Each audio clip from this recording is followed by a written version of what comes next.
حاسة بضغط نفسي وحواليا مشاكل كتير، مش لاقي حد أثق فيه عشان أعرف أحكيله. هو ده موضوع فيديو النهاردة. يلا بسرعة نحضر ورقة وقلم. ورقة وقلم؟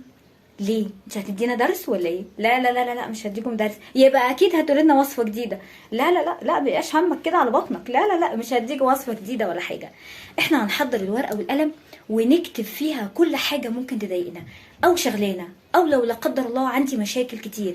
اكتب كل حاجه ينفع او حتى ما تنفعش. حتى لو انا خايف ان حد ممكن مثلا يشوف ده، او انا مثلا محتفظ بالخصوصيه بتاعتي ومش عايز حد ممكن يقراها، طلع كل حاجه جواك وقطع الورقه عادي، ما فيهاش اي مشكله خالص. وانت بتكتب اكتب كده وانت بتحكي لنفسك. لو انت حاسه او انت حاسس ان انت عايز تعيط، عيطي. عيطي وانت بتكتبي، بس بقى مش طول اليوم بقى يفضل بقى العياط، لا. وانت بتكتبي ده في حد ذاته هتحسي، وانت هتحس براحه نفسيه مش طبيعيه. حتى لو انت عندك مشاكل كتير قد كده هتوصل لحل. هوصل لحل ازاي؟ يعني انا بمجرد ما انا هحكي لنفسي في الورقه والقلم هوصل لحل؟ لا، مش شرط ان انت توصل لحل، بس كون ان انت حسيت بالراحه النفسيه وبالهدوء النفسي ده يعتبر في حد ذاته بدايه للحل.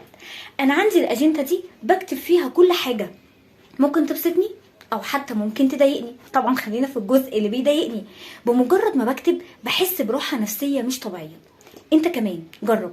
في ناس على فكره بتحب الرسم وبتحب ترسم وبتطلع الحاجه اللي جواها في الرسم. ارسمي وانت عندك صفاء، وانت مش عاطي الموضوع اكبر من حجمه حتى لو كان هو مسيطر عليك. بعد ما هتخلص الكتابه او هتخلص الرسم او الحاجه اللي انت بتحبها، انا ليه دايما برشح الكتابه؟ لان الكتابه بمثابه ان انت بتحكي لحد. فبمجرد ان انت ما بتحس ان انت بتحكي لحد، بتحس ان انت استريحت جدا. يلا هستناكم عشان تجربوا وتغيروا حياتكم وخليكم بسمة حب. هستنى تقولي لي تجربتكم في التعليقات.